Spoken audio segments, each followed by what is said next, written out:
Handsome Hockey Podcast. Handsome Hockey Podcast. Handsome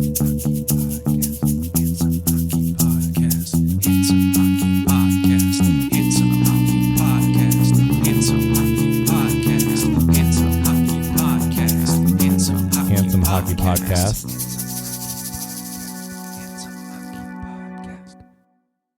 Now that we're done talking about Pete Davidson masturbating. All right, everybody, this is episode 60 of the Handsome Hockey Podcast. My name is Jake, and I am here with... Evan. We're not even going to talk about the whale. Well, maybe. Okay, yeah, I need to do a more somber intro. Yeah, start again. Hi, I'm Evan. I was trying to do a Terry Gross NPR. Okay. We're geriatric now. Only a couple more years before our podcast can start collecting on that sweet Social Security. Anyways, I'm totally lost, but I'm going to get back on track here by switching gears to the big news in women's hockey. The PWHPA, according to sources, as reported by Haley Salvian in The Athletic, is going to move forward without the PHF in creating their vision of a sustainable women's hockey league. Womp womp. In your high school health class, the technique this would have been referred to in avoiding drugs is called the cold shoulder. It sucks that PWHPA's said, no, we're not going to do this, but we weren't super optimistic a whole lot was going to come from this. So I'm bummed, but my feelings aren't, super hurt or anything. Upset, but not irate. You could say that. I don't think anybody saw that meeting with Gary Bettman and the PWHPA and the PHF and was like, this is going to come of something because, yeah. Gary Bettman sucks. Right. Insert Gary Bettman and his dad genes into any situation, and I'm not sure that improves anything. He walked in with his thumbs in the belt loops and was like, bang, bang, ladies, what's up? I'm Gary Bettman. I'm a real cowboy. Gary, you went to Tahoe once. We get it. Bang, bang. Can we talk about hockey? What's that? Is that what this business does? Who gives me all this money? I thought I robbed a train. This is like the 40th inception of us creating a fictional character for Gary Bettman, and I'm on board. Yeah, it's the multiverse of Gary Bettmans. He's like Spider-Man's. There's just a million different versions of him. So the PWHPA has been very silent. Everybody's been silent on that meeting with the PHF and the NHL. The PWHPA said that they wouldn't attend unless it was strictly everything that was talked about was kept confidential. And so far, for the most part, it has. There are, as reported again by Haley Salvian, a multitude of reasons why the PWHPA has decided to, hoe its own road, so to speak. And I think the biggest of which is in talks with the PHF, they don't feel like the PHF gave them a solid plan as to how they will create a sustainable league that pays players a living wage that allows them to just be hockey players and not have to fend for money in the off season and whatnot. To be fair, the PHF has had its own difficulty trying to do that. Absolutely. And or just really seem like a well-run league. So I kind of understand some of the cynicism on the part of the PWHPA, it seems. It seems like for every good thing that the PHF does, they are the Paula Abdul 1 step forward, 2 steps back, or is it 2 steps forward, 1 step back? Yeah, they're a small league and they're trying to kind of continuously rebuild themselves and rebrand themselves and but at the same time, you also have to get out of your own way. Oh, exactly. And that's what the PHF struggles with. They had the Digit Murphy thing. Nobody said anything until a friend of the podcast, DF Pendries, finally got an interview with folks and sat them down. And even then their answers were like, oh, we are just kind of barely going to talk about it. And no. So that never really got resolved. Digit Murphy is now apparently going to be the president of the Rivs, and Anya Packer is on her way out as the GM. She packs it in, or packs it out. Like if Or she was sent if she packing. was hiking, you know. yeah, Um, or was she sent packing? You know, one of those like kind of. Well, were you exiting on your own accord or not? There's very kind Or of were you- cagey language that everyone is writing. even Declines to renew contracts. yeah, that's what Anya said was, I've declined to renew my contract as GM of the Riv. Like, okay, your wife plays for them. Like, we'll touch on that a little bit more, but there's the theme there is that there's just been so much chaos with the PHF. There was the Wubble, which the PHF labeled as a success, but like 2/3 of your players got COVID. Yeah, and kind of. Meanwhile, the NHL, and I know they're on very different leagues, Sure. but like the NHL had nobody get COVID. So like, Yeah. it It also sort of feels like the PWHPA is the wealthier kid in the room. They've got that Olympic program funding from their respective nations, and the PHF is like the blue collar kid trying to work a factory job and feed 3 kids.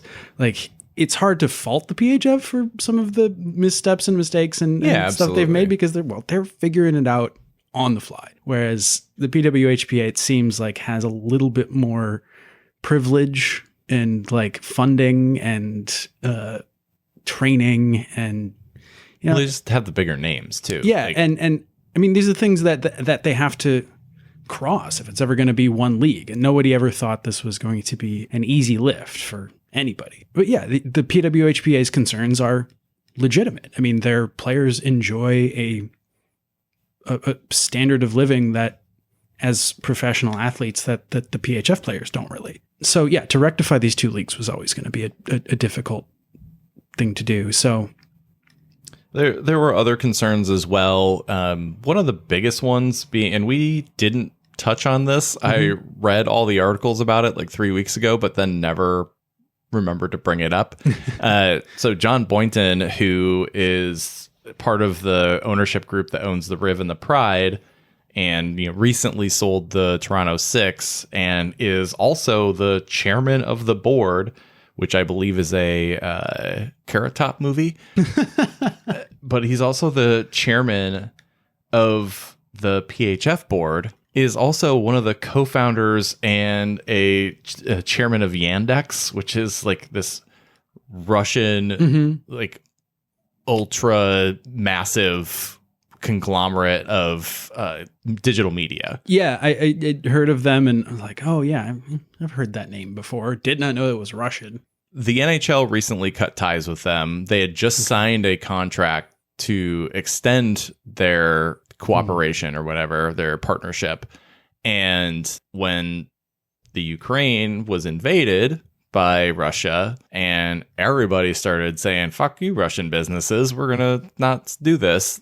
Even the NHL, which is like, give me money, was like, yeah, this is probably a bad deal. Let's get out of here. Yeah, I mean, if the NHL had a single Russian owner, they'd probably do something very different. Yes, absolutely. Because that person would like whisper in Gary's ear, you'll not do this. And then We have picture of you without dead gene. but the PHF can't cut ties with this because the dude has got his fingers in everything in the league. Right, and to cut ties at that level with anybody would be catastrophic. Absolutely. So outside of that, the PWHPA players have concerns about how the $25 million is going to be invested over the next couple of years. For those who don't remember or don't know, the board of the PHF said that they were going to invest $25 million over the next 3 years. This has included a 150% salary cap jump for next season to The upgrade. to $750K, I believe, is the new standard. Which is kind of on par with the NWSL, which has been It's close. around for much longer. Yeah, but it's also, there's talk about like will teams, there's no cap floor in that, and so teams don't have to spend that, they just can spend that. So Sorry, like, Coyotes. yeah, so like Boston probably will, but are the Rivs like that? And that's just me picking teams. But you know, there's that concern amongst the PWHPA players that lack of cap floor is going to be really detrimental. So, you know, all in all, I completely understand why the PWHPA has decided to like chart their own path. It looks like at some point we're going to have 2 North American professional women's hockey leagues. And that's cool. If you look at the history of sports leagues, the competing leagues often lead to quicker development and competition, which can be good for us as consumers and as fans. But it can also be good for players as leagues compete for those top-notch, you know, Olympian players. Yeah, look what East Coast West Coast rap did when they were feuding for rap. Like, you know, it was blew up. Yeah, almost sometimes literally. Part of me is sad because like I wanted all of a sudden there to be like 15 teams and like absolutely this awesome league. Just see like a massive like redraft and you know, yeah, let's all become one happy league family and like well, the salary cap's like 3 million or something, and we're just like shit. Yeah, and there's, you know, sponsorships by every major hockey manufacturer and games on NBC and like I won't lie, there was part of my psyche that was like, hey, maybe it's possible, you know, and then the cynical side was like, no, bad, I stab you. I mean, we'll see how fast the PWHPA can do this. I mean, they are the league with the vast majority of the Olympians from the last 2 years or from the last cycle. So if they truly want to capitalize on a highly successful women's hockey tournament at the Olympics, they kind of need to move fast. Yeah, and they don't have, you know, what the PHF has, which is a followable league and kind of actual infrastructure. Yeah, and defined teams. You know, they kind of morph around and play essentially exhibition tournaments. Yeah, and the Dream Tour was cool. It was great hockey, but it was like, how do I pick somebody to root for? Right, you knew the star names that you already sort of followed, and but they're like playing for Adidas and some bankers, and it's like, what? Like, you're at that point you're forced to watch for the spectacle as opposed to like sitting down and forging an alliance. And that doesn't, at least for somebody like me, I can't speak for everyone, but for somebody like me, that doesn't breed allegiance like the whale does. You know, like I actually am wearing my whale shirt today. or fish pads, yeah, and loon pads, exactly. And like, you know, you don't get these multi-year storylines because, well, I don't know, I don't even know who was playing on this team last time. Like it's a weird setup, and I think it's a letdown for people that were like, oh, okay, where can I watch these, you know, Olympic hockey stars play? And you kind of have to make this awkward explanation. Well, there's this group that plays exhibition games, and so you can catch them on this channel in 6 weeks, but oh, surprise, they just scheduled a scrimmage for this day, and that's going to be on this thing, and Telemundo or something. I don't know. They need to act relatively quickly, although I don't think, they probably don't feel the pressure that we think they should. But there has to be some movement if what they're really looking for is the financial backing and the following that the PHF has built. And so I look forward to it. I'm excited for that to come about, but you know, we'll see. Like, hockey seasons usually start in like October, so the clock is kind of ticking we'll see how it unfolds. In the meantime, we have the PHF. We spoke earlier about how Digit Murphy is set to be the president of the Rivs. Why people keep her in the game, I don't know. I mean, I just love having transphobic people around. Like, that's generally what I strive for. It's like, hey, how do you feel about trans people? Well, I don't know. Okay, you're in. Yeah, hang on. However, there is some positive news on the PHF front.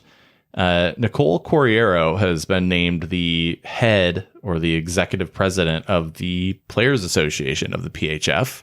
Nicole, let's just say, has some hockey chops. Yeah. For those of you who don't know, I'm guessing any of our listeners who are well versed in women's hockey know all about Nicole. For those of you who don't, she good.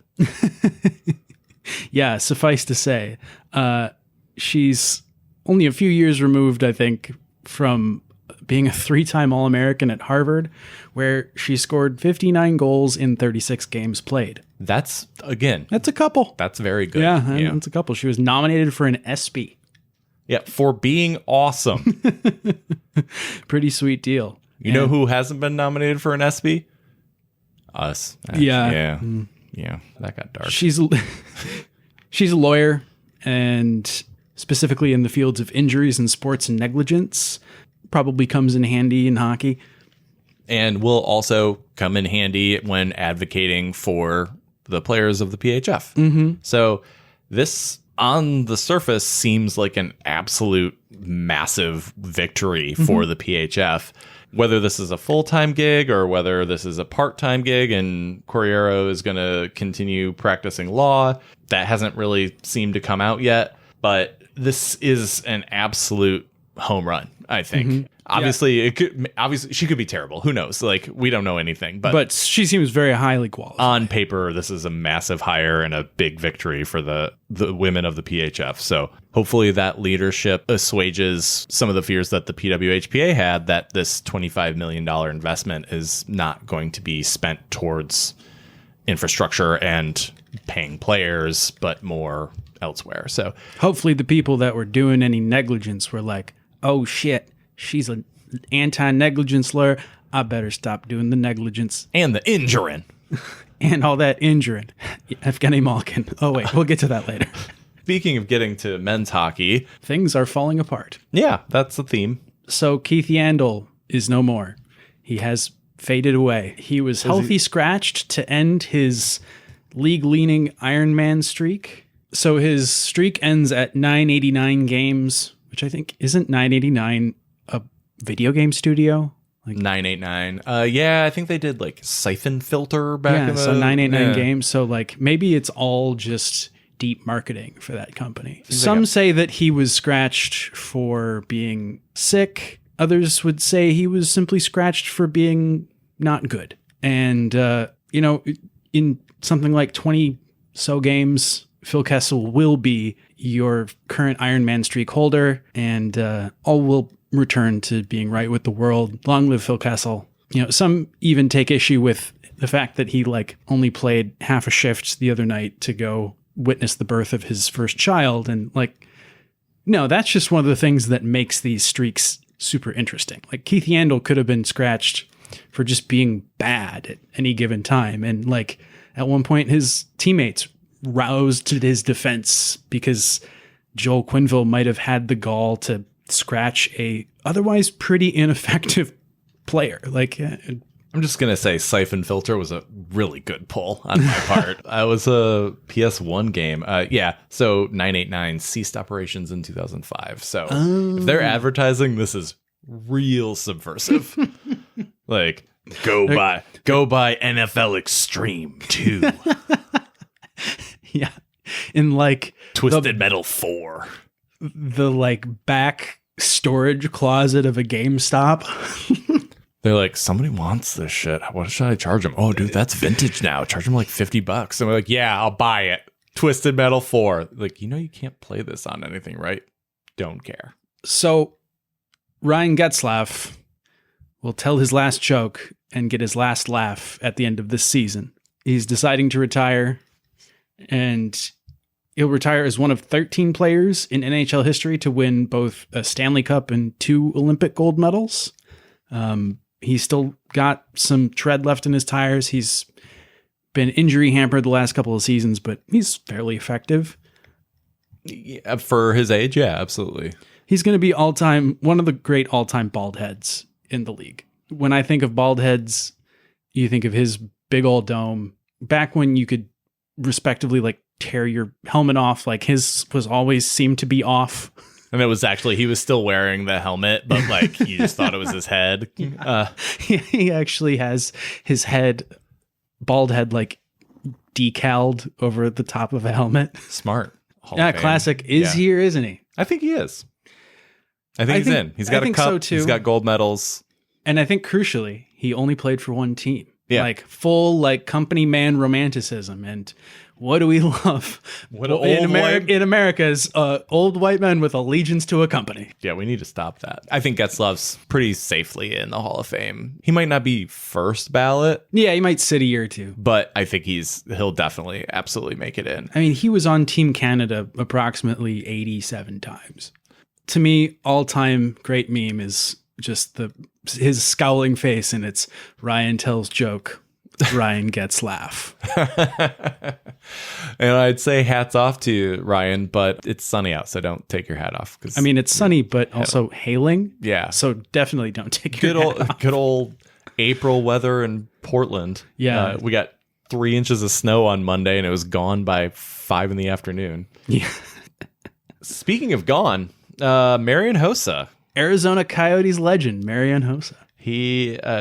They have paid him a lot of money, that's for sure. Mm-hmm. Marian Hossa has officially, actually, for realsies retired. This time, not because of a flesh-eating virus. This time... because he's no longer getting paid. Yeah. Also, he's already been hired to do work by another NHL team. Right. He's a consultant for the GM job in Chicago. Yeah, if you get a job in a front office, you should have, your player contract canceled or something. He's not going to get paid all his monies anymore, which...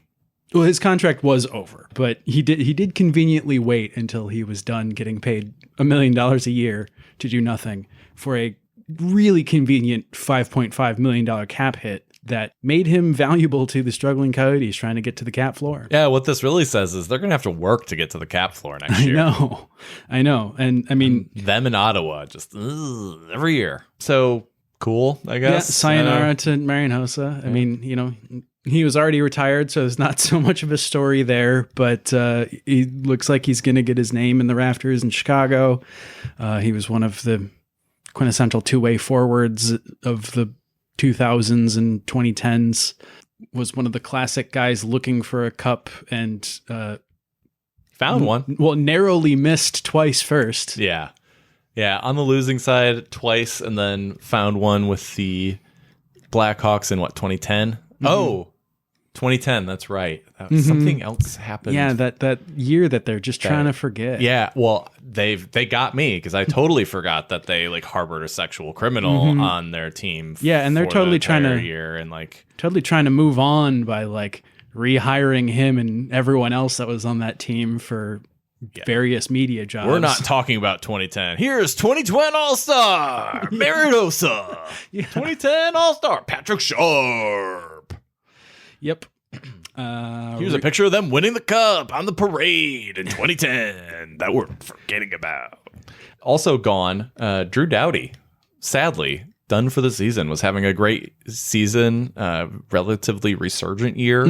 Unfortunately, he's missed a ton of games. I think he's missed about half of the season at this point. It's what old defensemen do. They die. Doughty done for the season, undergoing wrist surgery.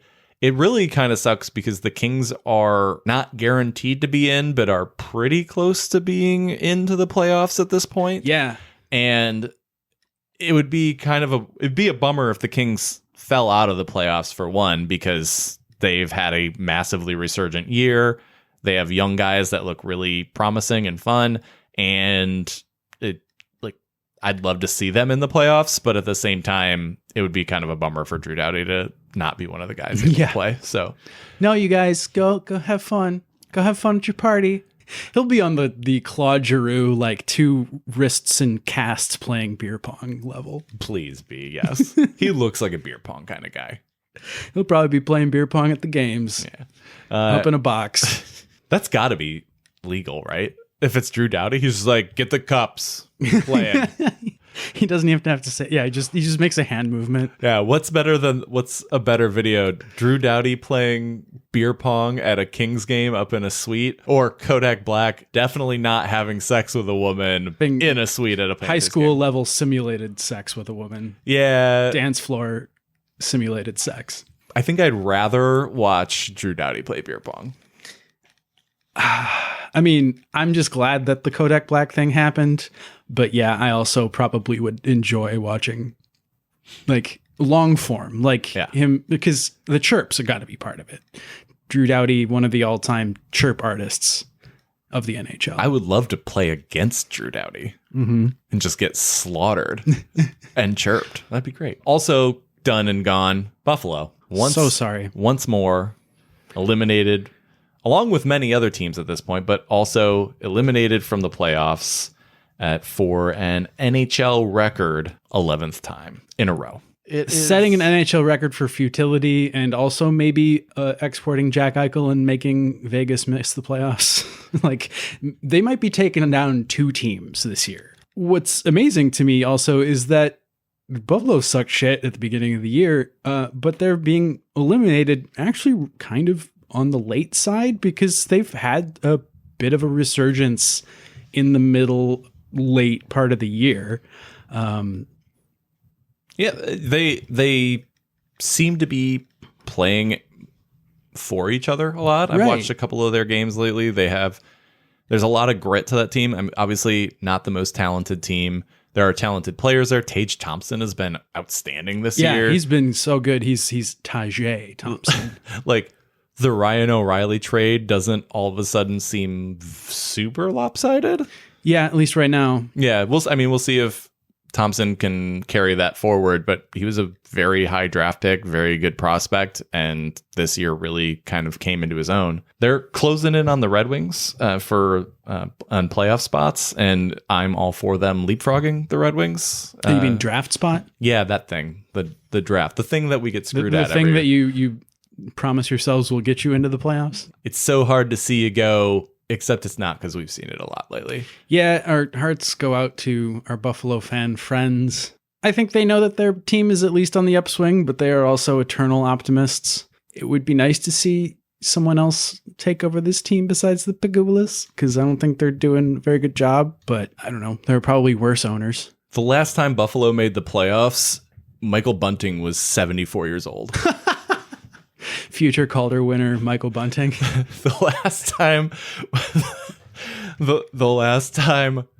that the Sabres made the playoffs, Michael Bunting was worried about Y2K. Man, Michael Bunting being an old-ass rookie jokes just don't really get old. All right, I'll stop. Also, in the NHL, we are getting pretty close to the greatest sporting event in all the world, the Stanley Cup Playoffs. As we get set for the playoffs, the East is pretty much figured out. Mathematically, the Islanders can still make the playoffs, but no. So you're saying there's a chance? Nope. Actually, I'm saying the exact opposite of that. That should be over pretty soon. They're like 15 points behind the 8th place team right now.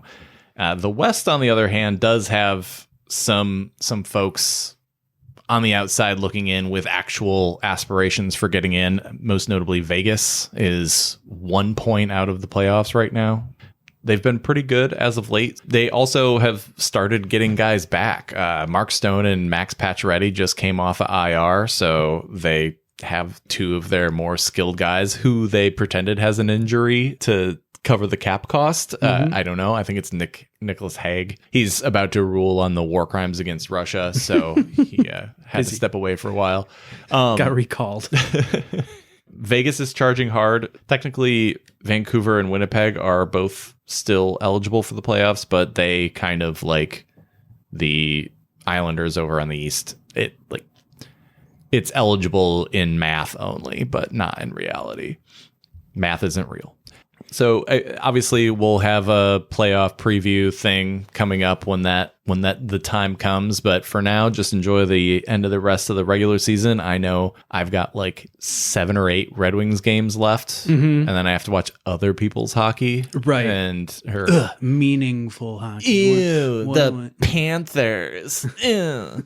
I mean, that's a preview. We'll be rooting for Florida. Yeah, like that's like my ultimate original 6 fandom showing through right there. Oh, these upstart Panthers who have been a team for 25 years. expansion teams of my childhood. Gross.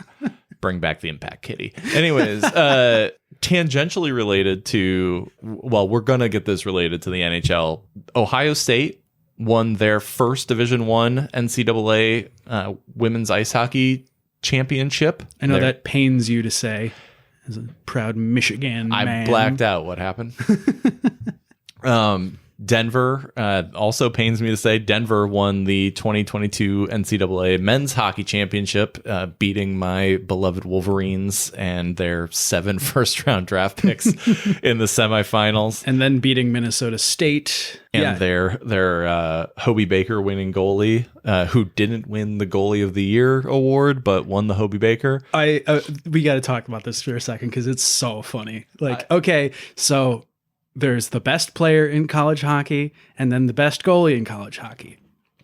Great. Much more defined than what we deal with in the NHL sometimes.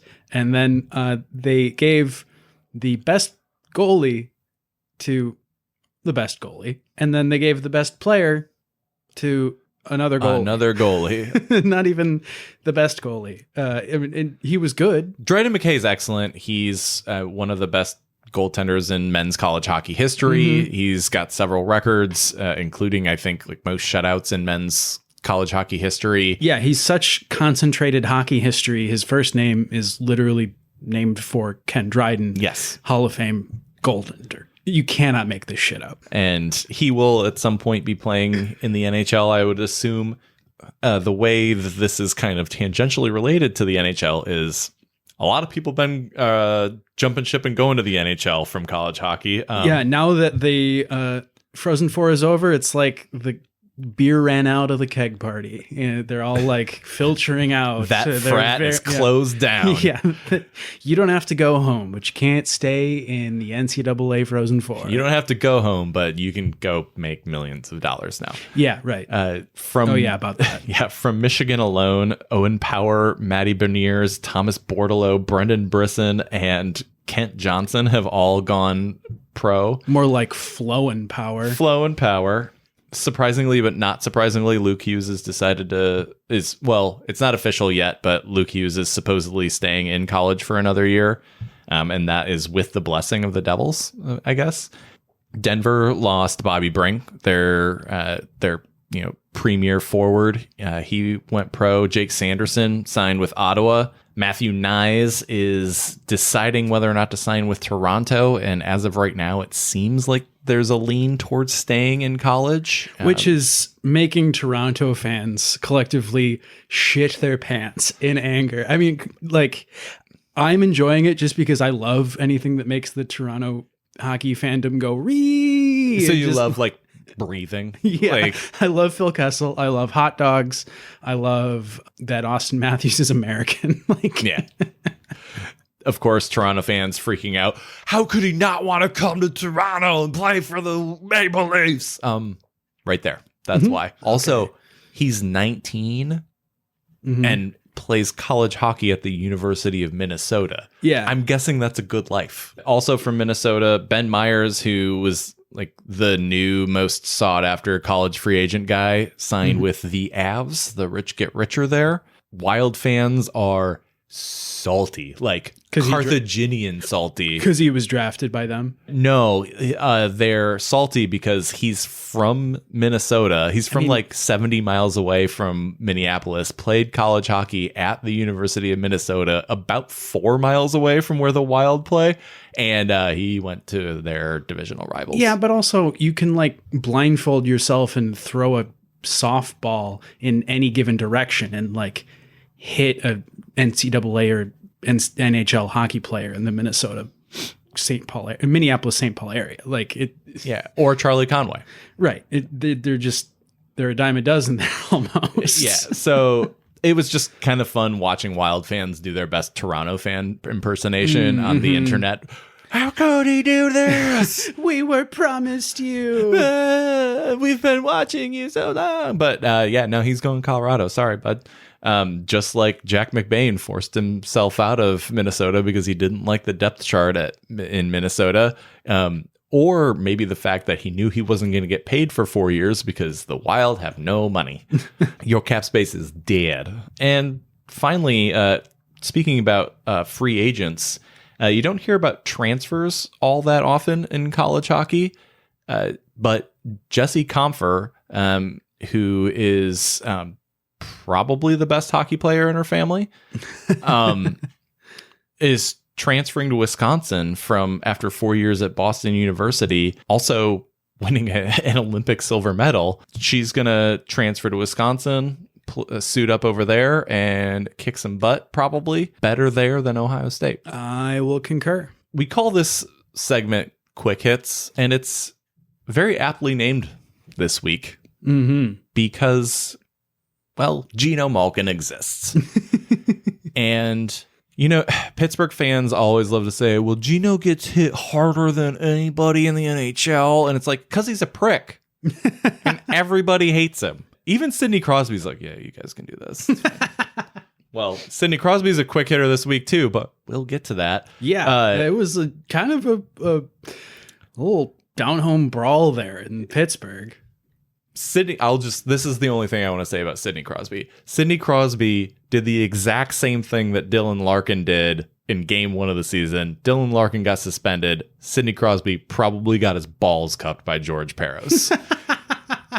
Geno Malkin, on the other hand, there's no way you can't suspend this. Cross-checked Mark Borowicki. If I am mispronouncing Mark Borowicki's name, I am terribly sorry. Please send us a tweet. So Geno Malkin is suspended for 4 games after cross-checking Mark Borowicki in the face, in the mouth. Yeah, and drawing blood, and it was pretty gross. Yeah, like, Mark's a tough fucking dude. Yeah. I'm just going to use Mark because I don't know if I'm saying his last name right, so I'm going to pretend like I know him, like every NFL commentator. Oh, hi, Mark. Knew Ben Roethlisberger for the past 20 years. They're like, hey, Ben, hey. Because nobody wanted to say Roethlisberger over and over again.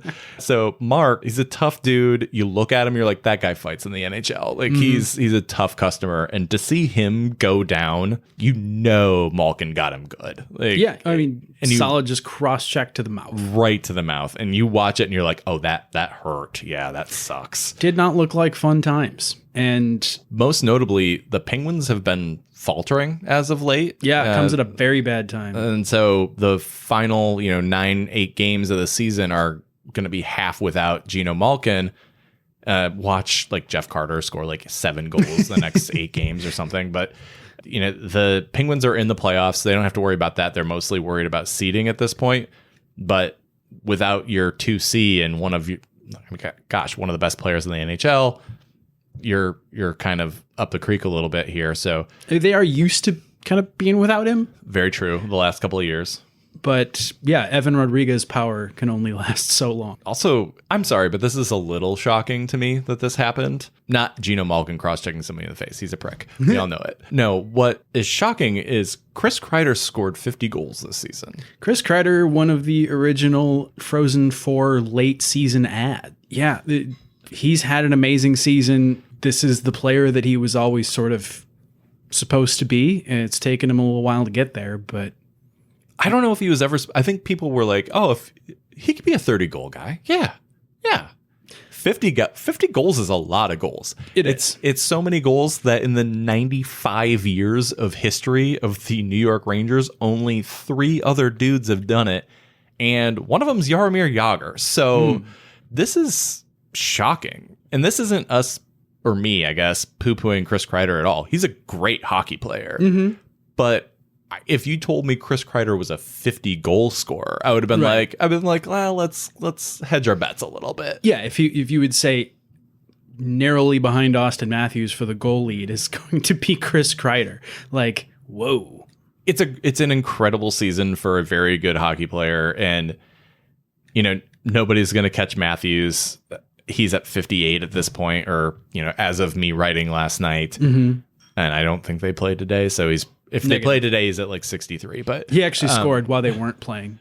However, I think this is actually a bigger accomplishment than Austin Matthews scoring 58. Because Kreider's, he's also a defensive guy. He's physical for us. Austin Matthews also one of the better defensive scorers of the league. But you expect the number 1 player in the draft playing on a loaded line and Michael Bunting in Toronto to put up a bunch of points, right? You expect that of him. Those Michael Bunting jokes just come out of left field. I love it. Most cider for Calder. But you expect somebody of his pedigree to score 50 goals, or like anticipate him to score 50 goals. Maybe expect is a lot, but he scored 41 in 56 games last year. Like 50 was not going to be out of the realm of possibilities, and he might hit 60 this year. And he's an incredible hockey player, one of the best players on the planet. Might be like number 2. Like the discussion is always who's number 2, right? But like he's probably number 2 right now, and deservedly so. Him scoring 58 and hitting 60, massive achievement. But I don't think that's on the same level as Chris Krieder hitting 50. Yeah, it's just so far out of what is really expected. Yeah. If you told me Chris Krieder had 35 goals this year, I'd be like, oh, he had a good year. You tell me Chris Krieder is going to have 50 goals, I'm like, come on. Yeah, please. Let me have some of what you're having. Like I would instantly assume that someone said that as some like psychotic Rangers homer. Like, yeah, so Chris Kreider's going to have 50 goals this year. Yeah, okay, buddy. Go, whatever. Chill out, Tony D. I don't know what else to say about this, but it's really cool, and it's awesome to see. I hope that he keeps it up for the rest of the season, and they've got playoffs ahead of them. So and they're the Rangers officially locked in. So speaking of captivating, yeah, this was absolute just chef's kiss. I was writing last night, and I finished writing, shut down my laptop, pulled out my phone, jumped on the Twitter. What did the tweeter say? I saw this, and I instantly pulled up Drive on my phone and opened up the script for this week and was like, yeah, we're talking about this.